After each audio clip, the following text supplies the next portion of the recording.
Friends, welcome back to my channel. మీరు కనుక నా ఛానల్ ఫస్ట్ టైం చూస్తున్నారా అయితే సబ్స్క్రైబ్ చేసుకోండి. అలాగే పక్కనే ఉన్న బెల్ ఐకాన్ని క్లిక్ చేసేయండి ఫ్రెండ్స్. రాజ్కి కావ్య ఫ్రెండ్ లాగా మారిపోయి కొంచెం కొంచెం గతాన్ని గుర్తు చేస్తూ మొత్తానికైతే ఇంటికి తీసుకుని వెళ్ళిపోయిన కావ్య ఏం జరగబోతుంది ఎక్కడ స్కిప్ చేయకుండా మొత్తం చూసేయండి ఫ్రెండ్స్. అప్పుడే మీరు ఎంజాయ్ చేయగలుగుతారు. నచ్చినట్లయితే ఒక చిన్న లైక్ ఇచ్చి ఎంకరేజ్ చేసేయండి ఫ్రెండ్స్. ఇక ఎపిసోడ్లోకి అయితే వెళ్ళిపోదాం. ఎపిసోడ్ స్టార్ట్ అవగానే మొత్తానికైతే ఇక యామిని అయితే ఏదో రకంగా రాజ్కి ఇక తప్పుడు తోవ పట్టించడం కోసం అన్నీ కూడా ఒక వింత కలలాగా సృష్టించేస్తుంది. ఇక డాక్టర్ గారు 6 నెలల క్రితమే ఇతనికి యాక్సిడెంట్ అవడం వల్ల ఇక తలకి గాయం అవటం వల్ల కోమాలండి వచ్చారు. ఇతనికి గతం గుర్తొచ్చేలాగా ఏమన్నా ఆయనకి ప్రెజర్ చేసినా ఆయన మళ్ళా కోమాలోకి వెళ్ళిపోతాడు అన్న మాట ఇక కావ్య చెవులో పడుతుంది. రాజుని చూసిన ఆనందంలో రాజ్కి ఇంత పని జరిగిందా అని చెప్పి ఒక్కసారిగా కావ్య కన్నీరు మున్నీరవుతుంది. ఇక రాజ్ అలాగే యామిని ఇద్దరు కూడా డాక్టర్తో మాట్లాడుతుంటే రాజుని చూసి చాలా సంతోషపడుతుంది. ఆయన బ్రతికే ఉన్నారు, ప్రాణాలతోనే ఉన్నారు, కానీ ఆయన గతం మర్చిపోయారు అంటున్నారు కదా. అసలు ఏం జరిగింది? అయినా ఆ పక్కన ఉన్న యామినితో ఈయన ఎందుకు అలా చనువుగా ఉంటున్నారు? ఈ యామిని ఎవరు? అసలు బావని ఎందుకు పిలుస్తుంది? వీళ్ళకి తెలియకుండానే వీళ్ళని ఫాలో చేస్తాను అని చెప్పి కావ్య ఇక రాజ్ కావ్యని ఇక వెనక నుంచి ఫాలో చేయటం మొదలు పెడుతుంది. ఇక అనుకున్న ప్లాన్ ప్రకారంగానే యామిని అయితే ఇక కావాలని రాజ్కి కొన్ని ఫొటోస్ని అయితే చూపిస్తూ ఉంటుంది. నీ ఫ్రెండ్ సర్కిల్ని ఈరోజు కలవబోతున్నావు బావా, నువ్వు ఎప్పటి నుంచో అడుగుతున్నావు కదా, నీ గతాన్ని నీకు చూపిస్తాను అని చెప్పి ఒక స్కూల్కు తీసుకెళ్ళి ఆ స్కూల్లో తన చిన్నప్పటి నుండి చదువుకున్నట్టు ఇక తన స్కూల్ టీచరు రాజ్తో ఫ్రీగా మాట్లాడుతున్నట్టుగా చేస్తుంది. రామ్, ఎలా ఉన్నావు? చిన్నప్పుడు ఎప్పుడో బాగా చదువుకునే టైంలో రోజు స్కూల్కి వచ్చేవాడివి, తర్వాత ఇక ఫారెన్ వెళ్ళావు, ఈ మధ్యకాలంలోనే మీ మరదలు యామినితో పెళ్ళన్నావు, ఇంతలోనే నీకు యాక్సిడెంట్ జరిగింది అని చెప్పి ఇక యామిని చెప్పినట్టుగానే స్క్రిప్ట్ చెప్తుంది. ఇక స్కూల్లో ఉన్న టీచర్ అయితే ఇక అక్కడి నుంచి రాజ్కి ఒక ఫ్రెండ్షిప్ కాలేజ్ డేస్లో ఉంది అని చెప్పి ఇక గుర్తు చేయడం కోసం ఒక 4 వ్యక్తుల్ని పురమాయించి రాజ్కి ఇక వాళ్ళకి చాలా క్లోజెస్ట్ ఫ్రెండ్షిప్ ఉన్నట్టుగా క్రియేట్ చేస్తుంది. ఇక మొత్తం మీద ఎక్కడికి వెళ్ళినా కావ్య కూడా అక్కడక్కడికి వెళ్తూ చూస్తూ ఉంటుంది. ఇక మొత్తానికైతే ఒక్కసారిగా ఇక ఒక 2 భార్యాభర్తలు చనిపోయిన వాళ్ళ సమాధుల దగ్గరికి తీసుకొని వస్తుంది. రాజ్, ఏంటి ఆమెని ఏంటి అనగానే, చెప్పాను కదా రాజ్, మీ మదర్ వాళ్ళని నీకు పరిచయం చేస్తానని, మీ మదర్ అండ్ ఫాదర్ గురించి నువ్వు మర్చిపోయిన నిజాన్ని నీకు గుర్తు చేయడం కోసం ఇక్కడ తెచ్చాను, చూసావు కదా సమాధులు అనగానే ఒక్కసారిగా రాజ్ షాక్ అయిపోతాడు. చూస్తూ ఉంటే, వాళ్ళు ఎవరనుకుంటున్నావు? మీ మదర్ అండ్ ఫాదర్ వాళ్ళే. వాళ్ళు యాక్సిడెంట్లో చిన్నప్పుడే చనిపోతే మా మమ్మీ వాళ్ళని తలుచుకుంటూ ఇదిగో ఇలా సమాధి కట్టించారు. నువ్వు ఇక్కడికి వచ్చి రోజు పువ్వులు పెట్టి దండం పెట్టుకుంటావు రాజ్, నమస్కారం చేసుకో అనగానే కావ్య ఒక్కసారిగా షాక్ అయిపోతూ ఉంటుంది. అమ్మో, ఈ యామిని మామూలు ఆడది కానట్టుంది. ఆయన్ని రాంగ్ రూట్లో పట్టించడం కోసం ఆయన జీవితాన్ని మార్చేయాలని ఫిక్స్ అయినట్టుంది. అసలు ఈ యామిని ఈయనకి ఎలా పరిచయం? ఈయన కోసం ఎందుకు అలా అబద్ధాలు ఆడుతుంది? ఇప్పుడు నేను ఇదంతా అబద్ధం అండి అని చెప్పి ఎదురుపడడానికి కూడా లేదు. కనీసం ఆయన దగ్గరకు వెళ్ళి మనసారా, ఏమండి నేనండి మీ కళావతిని చెప్పాలని ఉన్నా చెప్పలేని పరిస్థితి, నేను ఎదురుపడినా ఆయన ఒకవేళ నన్ను చూసి గతం గుర్తు తెచ్చుకోవాలని చూసినా ఆయనకి ప్రెజర్ ఎక్కువై కోమాలోకి వెళ్ళిపోతారేమో. అసలు ఇప్పుడు నేను ఏం చెయ్యాలి అని చెప్పి చాలా బాధపడుతూ దూరం నుండి చూస్తూ అలానే ఆలోచనలో పడుతూ ఉంటుంది కావ్య. ఇక మెల్లగా రాజ్ ఎక్కడికి వెళ్తున్నాడు, రాజ్ని యామిని ఎక్కడ పెట్టుకుంది అన్న విషయాలన్నీ కూడా కావ్య అయితే తెలుసుకుంటుంది అదే రోజు. ఇక కావ్య రాజ్ దగ్గరికి వెళ్ళాలని తన మనసు బలాటంగా ఉన్నా కూడా ఇక మొత్తానికైతే ఇది కరెక్ట్ టైం కాదు, ఆయన ఇక్కడే ఉన్నారని అర్థమైంది కాబట్టి ఆయనని ఏదో ఒక రకంగా మార్చుకొని ఇక ఇంటికి తీసుకొని వెళ్ళాలి, ఈ విషయం గురించి ఇంట్లో చెప్పాలి అని చెప్పి ఇక వస్తూ ఉంటుంది. ఇక అప్పుడే అప్పు కాల్ చేస్తుంది.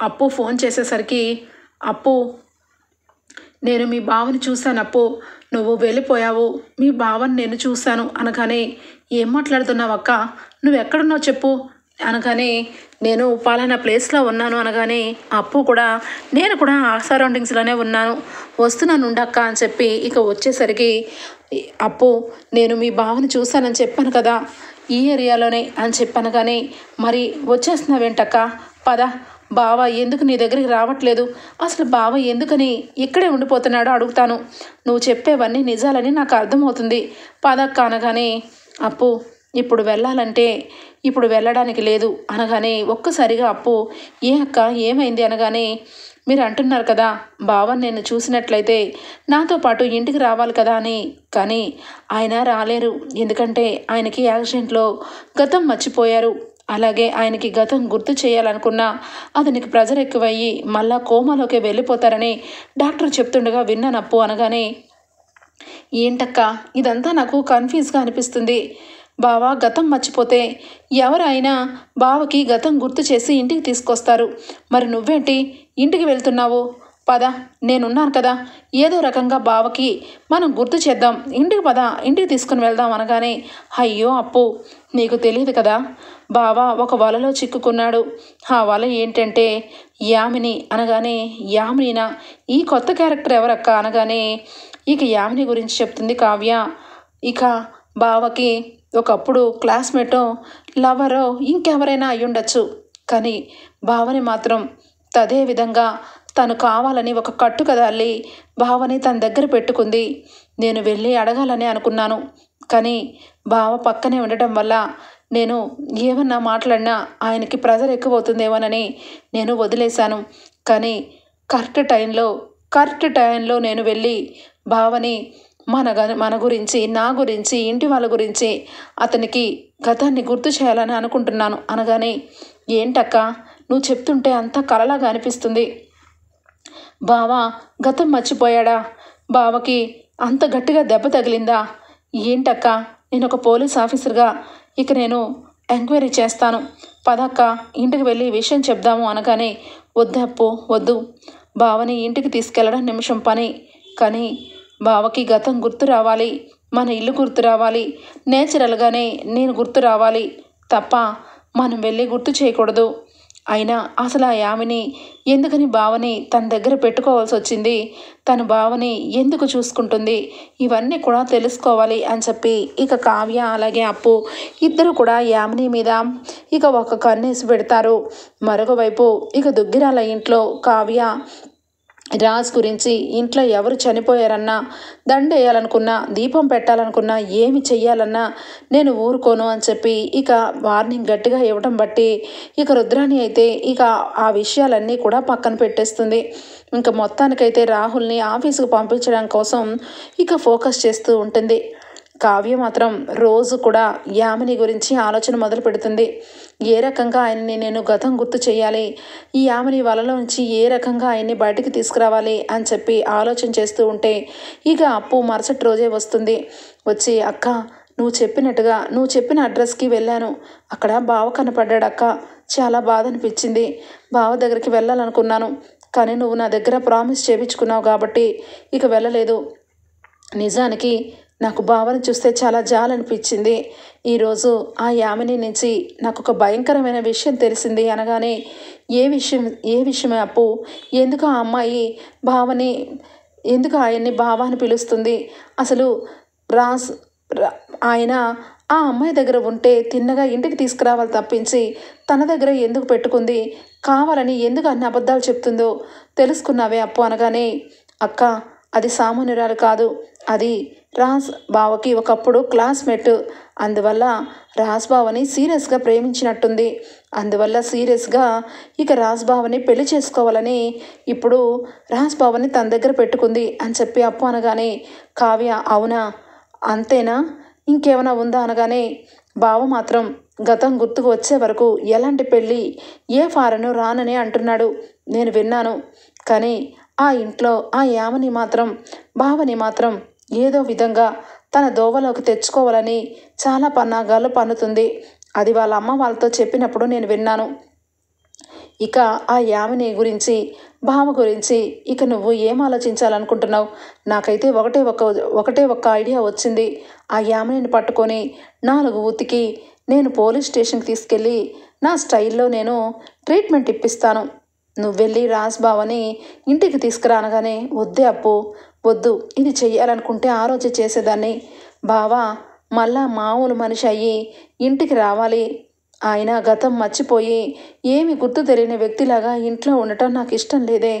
కానీ ఆ యామిని ఏ రకంగా డ్రామాలాడినా అన్నీ కూడా నాకు విషయం తెలిసింది కాబట్టి ఇక దాని పని నేను చూసుకుంటాను. ముందు మనకి ఆయన ముఖ్యం అనగానే, ఏం చేయబోతున్నావక్క అనగానే, నేను మెల్లమెల్లగా అతన్ని ఫ్రెండ్ లాగా అతనితో మాట్లాడతాను అని చెప్పి కావ్య అయితే ఇక మొత్తానికైతే రాజ్ని కలవడం కోసం ఒకరోజు అయితే వెళ్తుంది. ఇక రాజ్ వాకింగ్ చేయడం కోసం ఇక ఎర్లీ మార్నింగే బయటికి వస్తాడని తెలుసు కావ్యకి. ఇక కావ్య కూడా ఇక అటు సైడ్గా వెళ్తూ మొత్తానికైతే రాజ్ కంట పడేలాగా వెళ్తుంది. రాజ్ ఒక్కసారిగా కావ్యని చూసి, ఏమండి మీరు మీరు ఆ రోజు హాస్పిటల్లో కళ్ళు తిరిగి పడిపోతే తీసుకొని వెళ్ళి జాయిన్ చేశాను నేనండి నేను అని చెప్పి రాజ్ అనగానే కావ్యకి చాలా సంతోషం అనిపిస్తుంది. మొట్టమొదటిసారిగా రాజ్ అలా మాట్లాడుతున్నప్పుడు ఇక మొహం చూస్తూ అలాగే ఉండిపోతుంది. ఏమండి మిమ్మల్నే అనగానే ఒక్కసారిగా చేతులు పట్టుకోగానే రాజ్ ఒక్క రకంగా ఫీల్ అయిపోతాడు. ఏంటి ఈ అమ్మాయిని టచ్ చేసిన ప్రతిసారి నాకు ఏంటోగా అనిపిస్తుంది. ఎవరో దగ్గరగా రక్త సంబంధంకులు మనకి దగ్గరగా ఉంటే ఎలా ఉంటుందో అలాంటి ఫీలింగ్ వస్తుంది. ఈ అమ్మాయి ఎవరు అసలు అని చెప్పి అనుకుంటూ ఉంటే, మీరే కదా ఆ రోజు నాకు కళ్ళు తిరిగి పడిపోతే హాస్పిటల్లో జాయిన్ చేశారు. తిరిగి వెనక్కి వచ్చేసరికి మీరు లేరు. మీరు ఎక్కడికి వెళ్ళారు అనగానే, నేను మీకు బిల్ పే చేసి ఇంటికి వెళ్ళిపోయాను అనగానే, మీకు తిరిగి బిల్ ఇద్దామని డబ్బులు ఇద్దామని 2-3 సార్లు మీ గురించి వచ్చాను. ఇక మీరు ఇక్కడే ఉంటారా అని చెప్పి డబ్బులు ఇవ్వబోతుంటే, అయ్యో పర్వాలేదండి అనగానే, మీరు చాలా గ్రేట్ అండి. ఒక అమ్మాయి బయట కళ్ళు తిరిగి పడిపోతే వెళ్ళి హాస్పిటల్లో జాయిన్ చేసే అంత జాలిగుణం మీలో ఉంది అని చెప్పి కావ్య అనటంతో ఇక కావ్య మాటలు వింటూ రాజుకి చాలా హాయిగా అనిపిస్తూ ఉంటుంది. ఎవరో ఈ అమ్మాయి, అసలు నాకు ఏమవుతుందో తెలీదు, కానీ నా మనిషి అన్న ఫీలింగ్ కలుగుతుంది. యామిని ఎన్నిసార్లు చెప్పినా యామిని నాకు ఏదో విషయం దాచిపెడుతుందేమో అనిపిస్తుంది అని చెప్పి అనుకుంటూ ఉంటాడు.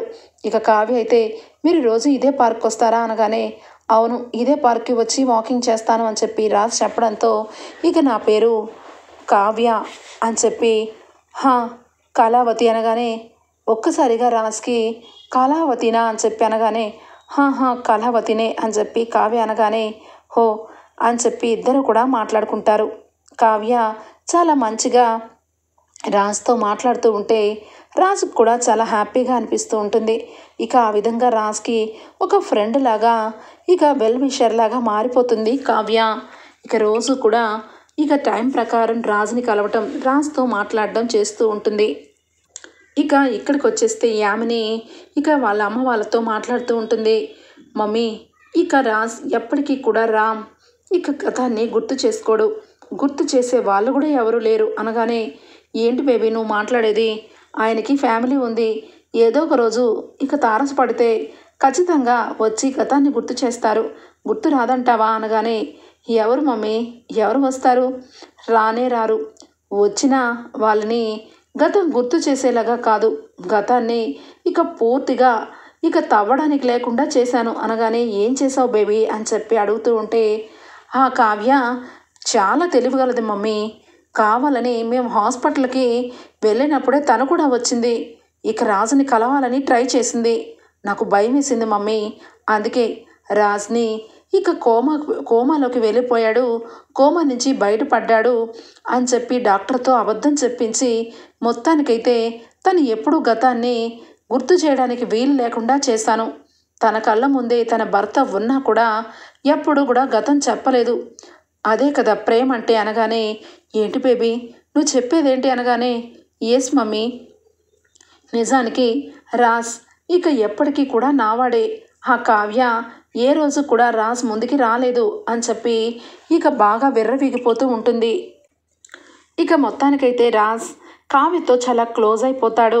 ప్రతి నిమిషము రాజ్కి ఏవైతే అలవాటు ఏమేమి తింటాడో అన్నీ కావ్యకు తెలుసు కాబట్టి తనని ఇక ఇంటికి తీసుకొని వెళ్ళాలనిపిస్తుంది. కానీ ఇంటికి వెళ్తే ఈ రకంగా వెళ్ళకూడదు, ఆయనని నార్మల్ మనిషిని చేసే తీసుకొని వెళ్ళాలి అని చెప్పి డిసైడ్ అవుతుంది. ఇక రాజ్కి ఇష్టమైనవి వండి రాజ్కి తీసుకొచ్చి ఇస్తుంది. రాజ్ తిని ఇక టేస్ట్ని బట్టి ఖచ్చితంగా గుర్తు చేసుకోవాలని చాలా ఆశపడుతూ ఎక్కడో తిన్నట్టు అనిపిస్తుంది, ఇది తింటుంటే నాకు ఫేవరెట్ ఫుడ్ లాగా అనిపిస్తుంది, మీరు చాలా బాగా చేస్తారు అని చెప్పి కావ్యని ఇక రాజ్ పొగుడుతూ ఉంటాడు. రాజ్ పరిస్థితి గురించి ఇక అప్పును అలాగే కావ్య ఇద్దరు కూడా ఒక మంచి డాక్టర్ని కలుస్తారు. ఒక మనిషి గతం మర్చిపోయి కోమాలోకి వెళ్ళిపోతాడా, అసలు కోమాలోంచి వచ్చిన మనిషి మళ్ళా మన మనుషులతో నార్మల్గా అవుతాడా అని చెప్పి అన్నీ కనుక్కుంటే ఇక అప్పుడు చెప్తారు, లేదమ్మా, ఎప్పుడైనా కూడా కోమాలోంచి వచ్చిన మనిషికి గతం మర్చిపోవడానికి ఏమీ ఉండదు, అంతా గుర్తులోనే ఉంటుంది. ఎందుకంటే వాళ్ళు గతం మర్చిపోకుండానే కోమాలోకి వెళ్తారు కాబట్టి వాళ్ళు ఏ ఏజ్లో ఉన్నారో ఆ ఏజ్ నుంచి వాళ్ళకి అంతా గుర్తే ఉంటుంది. మీరు చెప్పిన దాని ప్రకారం అతనేమి కోమాలో లేడనుకుంటా, కోమా నుంచి బయటకు వచ్చిన మనుషులు గతాన్ని మర్చిపోలేరు అని చెప్పి కరెక్ట్గా చెప్పేసరికి ఇక కావ్యకి అర్థమైపోతుంది. అవునక్క, బావ కోమాలోకి ఎందుకు వెళ్ళాడు, ఇదంతా కట్టు కదా, నేను ఈరోజే ఆ ఇంటికి వెళ్ళి ఎంక్వైరీ చేస్తాను, బావకి గతం గుర్తు చేయను, కానీ ఆ యామినిని మాత్రం నిలదీస్తాను, అసలు బావాని ఎందుకు పిలుస్తుంది, ఏ రకంగా పిలుస్తుంది అని చెప్పి అడిగి పడేస్తాను అని చెప్పి అప్పు అయితే ఇక యామిని వాళ్ళ ఇంటికి అడుగు పెడుతుంది. పెట్టగానే ఎదురుగుండా రాజ్కి అలాగే యామినికి ఎంగేజ్మెంట్ అయిన ఫోటోలు కనిపిస్తాయి. ఒక్కసారిగా అప్పు షాక్ అయిపోతుంది. ఇక వెంటనే యామిని వాళ్ళ మమ్మీ డాడీ వాళ్ళు యామిని ముగ్గురు కనిపిస్తారు. ఎవరు మీరు, ఎవరు కావాలి అని చెప్పి అడగగానే ఇక్కడ రాజ్ అనే వ్యక్తి ఉన్నాడని మాకు ఇన్ఫర్మేషన్ వచ్చింది, రాజ్ అనే వ్యక్తి ఇక్కడే ఉన్నాడు కదా అనగానే, తప్పుగా మాట్లాడకండి, ఇక్కడ రాజ్ అనే వ్యక్తి ఎందుకుంటారు, మా బావ రామ్ ఉన్నారు, కావాలంటే చూడండి, అదిగో ఆయనే మా బావ అనగానే, ఆయన పేరు రాజ్, రామ్ అంటున్నావేంటి అనగానే, మీరేంటి రాజ్ అంటున్నారు, ఆయన పేరు రామ్ అని చెప్పి దాబాయిస్తూ ఉంటుంది. ఇక మొత్తానికైతే అప్పుకి చాలా మండిపోతుంది. ఈ యామినికి బాగా గట్టిగా బుద్ధి చెప్పాలి, అక్కని ఇక బాధ పెడుతూ ఇది ఇక్కడ బావ పేరు కూడా మార్చేసిందన్నమాట అని చెప్పి, సరే మీరు ఇతని పేరు రామ్ అంటున్నారు కాబట్టి రామ్ అనడానికి ఆధార్ కార్డు పాన్ కార్డు ఏదో ఒకటి చూపించండి అని చెప్పి అప్పు అడగగానే ఇక వెంటనే ఆల్రెడీ ఇక ఒక దగ్గర పెట్టుకుంటుంది కాబట్టి వెంటనే చూపిస్తుంది. అప్పు షాక్ అయిపోతుంది, ఏంటి అన్నీ కూడా రామ్ అనే ఉన్నాయి అంటే నిజానికి ఈ యామిని చెప్పినట్టుగా బావ కాదా, బావేనా, అసలు ఏమీ అర్థం కావట్లేదు, అసలు ఈ యామిని ఇంత పగడబందీగా ఈ రకంగా ఎన్ని సృష్టించిందా అని చెప్పి ఇక కావ్యకు వచ్చి మొత్తం చెప్తుంది. ఇక వాళ్ళ అమ్మా నాన్న మీకు రాజ్ అనే వ్యక్తి గురించి ఇక్కడ ఉంటారని ఎవరు చెప్పారు, ఇక్కడ అలాంటి వాళ్ళు ఎవరూ లేరు అనగానే, ఉన్నారు కాబట్టే వచ్చాను, త్వరలోనే అది అబద్ధమో నిజమో తేల్చేస్తాను, అప్పటి వరకు మీరు ఇక్కడి నుంచి ఎక్కడికి వెళ్ళడానికి లేదు, ఏ ఊరు వెళ్ళడానికి లేదు అని చెప్పి అప్పు అయితే ఇక గట్టిగా వార్నింగ్ ఇస్తుంది యామినికి. యామిని అయితే కోపంతో రగిలిపోతూ, అసలు నిజానికి ఇక్కడే రాజ్ ఉంటున్నట్టు వీళ్ళకి ఎలా తెలిసింది, ఆ కావ్య మొత్తం చూసేసి ఇక కావ్య ఇక్కడ వరకు తీసుకొచ్చి ఉండొచ్చు, మొట్టమొదటి నుంచి భయపడుతూనే ఉన్నాను డాడీ, అందుకే మేము ఊరు వెళ్ళిపోతామంటే అది కాదు ఇది కాదని చెప్పి నన్ను మీరు ఆపారు అనగానే, నేనేం చేశాను బేబీ, రాజ్కే ఇష్టం లేక నీతో రానన్నాడు, పెళ్ళి కూడా ఇష్టం లేదన్నాడు, అయినా నాకు ఒకటి అర్థం కావట్లేదు, అతనికి భార్య ఉంది, ఫ్యామిలీ ఉంది, ఆయన జీవితం ఆయన బతుకుతుంటే ఆయనని తీసుకొచ్చి ఇక్కడ పెట్టుకొచ్చావు, రేపటి రోజు పోలీసులు వచ్చి అతను రామ్ కాదు రాజ్ అంటారు, అప్పుడు ఏం చేస్తావు బేబీ అనగానే, షటప్ డాడీ షటప్, అసలు ఎక్కువ విషయం కూడా పాజిటివ్గా మాట్లాడరా, అంత నెగిటివిటీగా ఎందుకు మాట్లాడుతున్నారు, బావకి రాజ్కి ఏం చెయ్యాలో నాకు బాగా తెలుసు, మీరు అనవసరంగా టెన్షన్ పడద్దు, నాకు టెన్షన్ పెట్టద్దు అని చెప్పి ఇక యామిని అయితే ఐడియా వేస్తూ ఉంటుంది. ఇక ఎవరూ లేని టైంలో, అది కూడా యామిని నిద్రపోతున్న టైంలో రాజ్ అయితే బయటికి రావటం జరుగుతుంది. కావ్యనే ఇక బయట వెయిట్ చేస్తూ ఉంటుంది. మీరు ఒక విషయం తెలుసుకోవాలి, మీతో పాటు నేను మీతో పాటు నేను కలిసి ఉండేదాన్ని అని చెప్పి కావ్య అంటుంది. అవునా, మీరు నాతో కలిసి ఉండేవాళ్ళ? మీరు నా ఫ్రెండ్ అని చెప్పి నాకు తెలుసు. నా గతంలో కూడా మీరు నాతో ఫ్రెండేనా అని చెప్పి రాజు అనగానే, ఫ్రెండ్నో లేదా మీ శ్రేయోభిలాషనో ఇంకా మీకు దగ్గర మనిషినో మీరే మీరే గుర్తు తెచ్చుకోండి. నేను ఒక ప్లేస్కి తీసుకుని వెళ్తాను, అక్కడికి నాతో పాటు రండి అని చెప్పి కావ్య అయితే ఇక బూత్ బంగ్లాకి తీసుకొని వెళ్తుంది. రాజ్ కార్ తీసుకొని అక్కడికి వెళ్తూ ఒక్కసారిగా మొత్తం చూస్తూ, ఏంటి ఇదంతా, ఇక్కడ ఎవరున్నారు అనగానే, ఏమో నాకేం తెలుసు, మీకే ఏమైనా గుర్తుకొస్తుందేమో చూడండి అనగానే, నాకేమీ గుర్తు రావట్లేదే అని చెప్పి ఇక లోపలికి అడుగు పెడతాడు. అంతే, ఒక్కసారిగా రాజ్ ఇక రింగ్ తీసుకొని కావ్యకి ప్రపోజ్ చేస్తున్న మాట గుర్తుకు వస్తూ ఉంటుంది. ఇక అటువైపుగా ఇక అంతకుముందు బూత్ బంగ్లాలో రాజ్ కావ్య కలిసిన విషయం కూడా గుర్తుకు వస్తుంది. ఇక లైట్గా కావ్య మొహం గుర్తుకు వస్తూ ఒక్కసారిగా మసగ మొత్తం పోయి కావ్య కనిపిస్తుంది. ఒక్కసారిగా కళావతి అని చెప్పి గట్టిగా అరుస్తాడు. అంతే, కావ్య కళ్ళ వెంట నీళ్లు. ఏం చెయ్యాలో ఏమీ అర్థం కాని పరిస్థితుల్లో ఆయన నన్ను గుర్తుపట్టారు అని చెప్పి ఒక్కసారిగా ఆనంద బాష్పాలతో, ఏమండి అని చెప్పి దగ్గరికి వస్తుంది. కళావతి, ఏమైంది కళావతి, ఎందుకు ఏడుస్తున్నావు? నీకేమీ అవ్వలేదు కదా? నేను ఇక్కడే ఈ ప్లేస్లోనే నీకు రింగు పెట్టాను. నేను నీకు ఐ లవ్ యూ చెప్పాను. ఇద్దరం కలిసి సంతోషంగా ఉండాలనుకున్నాం. కానీ ఇంతలోనే ఇంత పెద్ద యాక్సిడెంట్ జరిగింది కళావతి. ఆ యాక్సిడెంట్లో బ్రతికాము, మనిద్దరం బ్రతికాం కళావతి. అసలు నువ్వు ఏమైపోయావు అని చెప్పి దగ్గరికి వచ్చి హక్ చేసుకొని ఇక అడుగుతూ ఉంటాడు రాజ్. నేనేమీ అయిపోలేదండి, నేనంతా బాగానే ఉన్నాను. మీరే మీ గతాన్ని మర్చిపోయారు అనగానే, నేను గతాన్ని మర్చిపోయానా?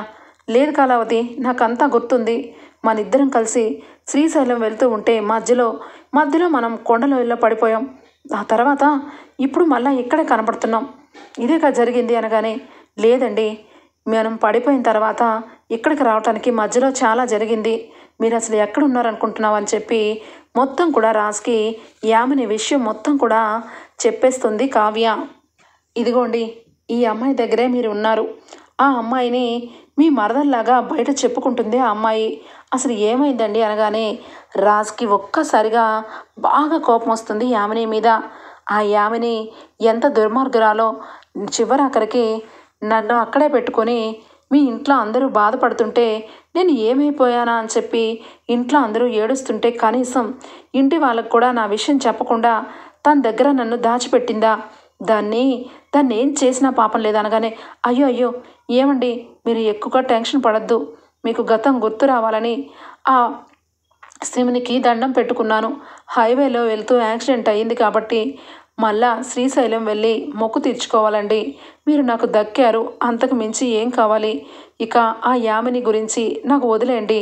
ఎన్నాళ్ళు మీరు కాలేజీ చదివినప్పుడు మిమ్మల్ని బాగా ప్రెజర్ పెట్టి మిమ్మల్ని బాధ పెట్టింది. ఇప్పుడు కూడా చివరాఖరికి మీ జీవితాన్నే మార్చేయాలని చూసింది.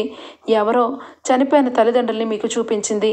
మన కుటుంబం గురించి, నా గురించి, ఎవరి గురించి మీకు ఏ విషయం కూడా గుర్తు రాకుండా ప్రతిరోజు కాపలా కాస్తూ మీ గతాన్ని గుర్తు చేయకుండా చేసింది ఆ దుర్మార్గురాలు అని చెప్పి కావ్య అనగానే, కళావతి, నాకు అర్జెంటుగా మమ్మీ వాళ్ళని చూడాలనిపిస్తుంది. పాపం వాళ్ళు నేను లేనని ఎంత కుమిలిపోతున్నారో ఏంటో అనగానే, ఏమండి పదండి వెళ్దాం అని చెప్పి ఇక కావ్యరాజ్ బయటికి వచ్చి కారు తీయబోతుంటే ఇంతలోనే యామిని ఇక రౌడీలు పట్టుకొని వస్తుంది. రాజ్ అని చెప్పి గట్టిగా అరుస్తుంది. వెంటనే ఇక రామ్ అని గట్టిగా అరుస్తుంది. వెనక్కి తిరిగి చూసేసరికి యామిని, ఇక రాజు సైలెంట్గా అలానే ఉంటాడు. వెంటనే, ఏంటిది, ఇక్కడికి ఎందుకు వచ్చారు బాబా? మనం పెళ్లి చేసుకొని ఫారెన్ వెళ్ళిపోవాలి. ఇదిగో ఇలాంటి ప్లేస్లకి రాకూడదు. ఇదిగో కావ్య, నీకు మళ్ళా చెప్తున్నాను, ఆయనకి ఎలాంటి గతాన్ని గుర్తు చేసినా ఆయన మనకు దక్కడు. చెప్పి చాలాసార్లు చెప్పాను. నా జోలికి ఎవరైనా వచ్చినా నేను వాళ్ళని బ్రతకనివ్వను అనగానే ఇక వెంటనే రాజు అయితే దగ్గరికి వచ్చి, యామిని, నువ్వే కదా ఒకప్పుడు నన్ను కాలేజ్ టైంలో ఇష్టపడి నన్ను పెళ్లి చేసుకుందాం అనుకున్నావు. అది కుదరకపోయేసరికి ఇక నీ దారిలోకి రావాలని యాక్సిడెంట్ చేశావు. ఇప్పుడేమో ఇక రామని పేరు మార్చి నా జీవితాన్నే మార్చాలనుకున్నావు. అసలు నీకు ఎవరిచ్చారు ఈ అర్హత అని చెప్పి చెంప చెళ్ళు అనిపిస్తాడు. ఒక్కసారిగా చెంప దెబ్బకి కింద పడుతుంది యామిని. ఒక్కసారిగా లేచి నుంచోపెట్టి, ఏంటే, ఏమనుకుంటున్నావు నీ గురించి? నీ ప్రేమ గురించి నన్ను జీవితాంతం బాధపడేలాగా చేస్తావా? నా కుటుంబాన్ని బాధ పెడతావా? నా కళావతిని నన్ను దూరం చేసి ఏం బావుకుందాం అనుకున్నావు? నేను ఎప్పటికీ నీ సొంతం కాను. నా జీవితంలో నా భార్య కళావతి, నా కుటుంబం, మా అమ్మ, మా నాన్న, మా పిన్ని, బాబాయ్, నాకు లంకంతా ఇల్లు అన్నీ గుర్తుకొచ్చేసాయి. గతం మొత్తం నాకు గుర్తుకొచ్చింది. ఆ గతంలో ఒక చీడ పురుగు లాంటి నీ గురించి కూడా గుర్తుకొచ్చింది. ఎన్నాళ్ళు ఆడిన ఆటలు ఇక చెల్లిపోయాయి. నువ్వు జైలుకు పోవాల్సిందే అని చెప్పి రాజ్ గట్టిగా ఇక పీక నొక్కేస్తూ ఉంటాడు. ఇక వెంటనే రౌడీలైతే ఇక రాజ్ మీద, కావ్య మీద అటాక్ చేస్తారు. ఇక రాజ్ ఇక ఫైటింగ్ చేస్తూ ఉంటే ఇంతలోనే కావ్య ఇక కోపంతో రగిలిపోతూ, నా భర్త మీద ఎవరైనా చెయ్యేయాలి, మీ అందరికీ కూడా జీవితాంతం జైల్లో చెప్పకుడు తినేలాగా చేస్తాను అని చెప్పి గబా గబా అప్పు వాళ్ళకి ఫోన్ చేస్తుంది. అప్పు వాళ్ళు ఇక వెంటనే బయలుదేరి వస్తారు. ఇక ఇంతలోనే రౌడీలైతే కావ్య మీదకి అలాగే రాజ్ మీదకి వస్తూ ఉంటే యామిని అంటూ ఉంటుంది, ఇదిగో మీ అందరికీ చెప్తున్నాను, రాజ్కి ఒక్క దెబ్బ తగలడానికి లేదు. ఏదైనా కూడా ఈ కావ్య మాత్రం బ్రతకూడదు. ఈ కావ్యని చంపేయండి అని చెప్పి అనగానే ఇక వెంటనే అటు చేతులు ఇటు చేతులు రాజ్ దగ్గర నుంచి లాక్కొని కావ్యని ఇక చంపబోతూ ఉంటే కరెక్ట్గా ఇక కావ్య హ్యాండ్ బ్యాగ్లో ఉన్న పెప్పర్ బాటిల్ని తీసి కళ్ళకేసి కొడుతుంది. అందరూ కూడా కింద పడిపోతారు. ఇక యామిని రాగానే యామిని జుట్టు పట్టుకొని, ఏంటే, నన్ను చంపేసి నా భర్తని తీసుకొని నువ్వు సంతోషంగా ఉండాలనుకుంటున్నావా? ఆయన జీవితంలో నేను తప్ప వేరొక మనిషికి స్థానమే లేదు. ఒకవేళ నువ్వు అనుకున్న ప్రకారం నువ్వు ఏం చేసినా ఆయన మాత్రం నీ జన్మ కాదు కదా, నీ మొహం కూడా చూడడు. అదే ఆయన క్యారెక్టర్ అంటే. అసలు నీలాంటి వాళ్ళకి ఇంట్లో భూమి మీద ఉండాల్సిన అర్హతే లేదు. నీలాంటి వాళ్ళు జైల్లో ఉండాలి అని చెప్పి ఇక చెంపలు 2 వాయిస్తుంది కావ్య కూడా. మొత్తానికైతే అప్పు కరెక్ట్గా పోలీసులు తీసుకొని వచ్చి, ఆగక్క, ఇలాంటి క్యాండిడేట్లని నేను హ్యాండిల్ చేస్తాను, పద అని చెప్పి ఇక అరెస్ట్ చేసి తీసుకొని వెళ్తుంది. రాజ్ వెంటనే కళావతి అని చెప్పి గట్టిగా పట్టుకోగానే, ఏమండి, మనం చచ్చి బతికాము, మనకేమీ జరగదండి. ఈరోజు మీ గతాన్ని మీ మనసుకి వచ్చేలాగే ఇక్కడ మీరు బయట పెట్టారు, అంతే చాలండి, పదండి అని చెప్పి చాలా సంతోషంగా ఇక వెళ్తూ ఉంటే దారిలో పూల అమ్మాయి కనపడుతుంది. పెళ్ళైన కొత్తల్లో పూలు కొనమంటే కావ్య భార్య కాదు అన్న మాట గుర్తుకొచ్చి రాజ్కి అది కూడా గుర్తుకొచ్చి, పూలిటివ్వు, నా భార్యకి ఇవ్వాలి అని చెప్పి ఇక పూల అమ్మాయి దగ్గర పూలు తీసుకొని రాజ్ కావ్యకి ఇక తల్లో పెడతాడు. కావ్య చాలా ఎమోషనల్ అయిపోతుంది. ఏమండి, మీరు లేరని అత్తయ్య గారు, అమ్మమ్మ అందరూ కూడా తిండి నిద్రలు మానేసి రోజు బాధపడుతున్నారండి అనగానే ఇక రాజ్ చాలా ఎమోషనల్ అయిపోతాడు. ఇక రాజుని తీసుకొని ఇంటికి వచ్చిన కావ్యను చూసి ఒక్కసారిగా కుటుంబం షాక్ అయిపోతుంది. రాజ్ గుమ్మం ముందు నుంచోగానే దూరం నుంచి అపర్ణ కళ్ళు చెమరుస్తాయి. ఒక్కసారిగా ఒరే రాజ్ నాన్న అని చెప్పి వచ్చి గట్టిగా పట్టుకుంటుంది. ఇక సుభాష్, అపర్ణ అందరూ కలిపి రాజును పట్టుకొని ఏడ్చేస్తారు. రాజ్ ఇంటికి వచ్చేసరికి ఇక రుద్రానికి ఫీజులు ఎగిరిపోతాయి.